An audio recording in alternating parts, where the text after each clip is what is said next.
পুলিশে যারা চাকরি করেন তাদের একটা সংগঠন আছে, বাংলাদেশ পুলিশ অ্যাসোসিয়েশন।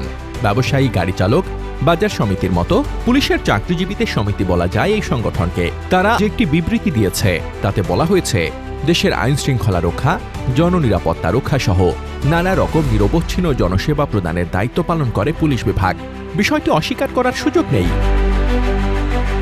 বিবৃতিতে বলছে, সরকারি দায়িত্ব পালনকালে অধিকাংশ পুলিশ সদস্যকে ব্যক্তিগত মোটরসাইকেল, সরকারি যানবাহন এবং রিকুইজিশনকৃত যানবাহন ব্যবহার করে তাৎক্ষণিকভাবে বিভিন্ন স্থানে যাতায়াত করতে হয়।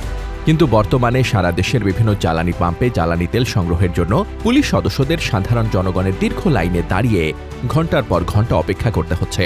এর ফলে পুলিশ সদস্যদের মূল্যবান কর্মঘণ্টার একটি বড় অংশ পাম্পে অপেক্ষমান অবস্থায় নষ্ট হচ্ছে এবং জরুরি সেবা কার্যক্রম বিঘ্নিত হচ্ছে। আমরা ওষুধ সরবরাহে জড়িত, তাই জরুরি ওষুধ সরবরাহ অনেক ক্ষেত্রে বিঘ্নিত হচ্ছে।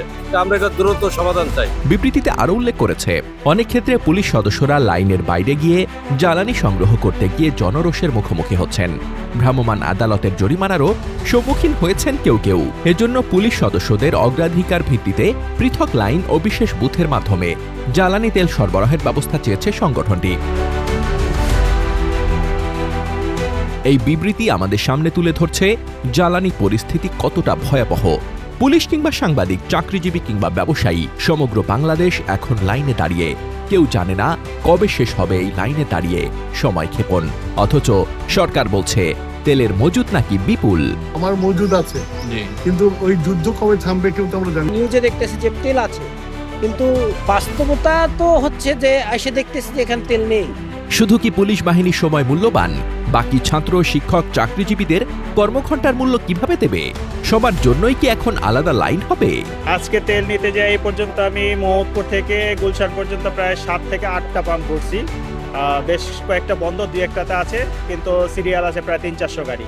কালই একজন বলছিলেন তিনি সপ্তাহে 5 দিন অফিস করেন আর একদিন অফিস থেকে ছুটি নিয়ে লাইনে দাঁড়িয়ে থাকেন। এভাবেই চলছে বেসরকারি চাকরিজীবীদের। আমরা চাকরিজীবী, তো আমার 9টা থেকে আসলে ইন করার দরকার, সেই জায়গায় এখনো পর্যন্ত ইন হতে পারিনি আমি অফিসে।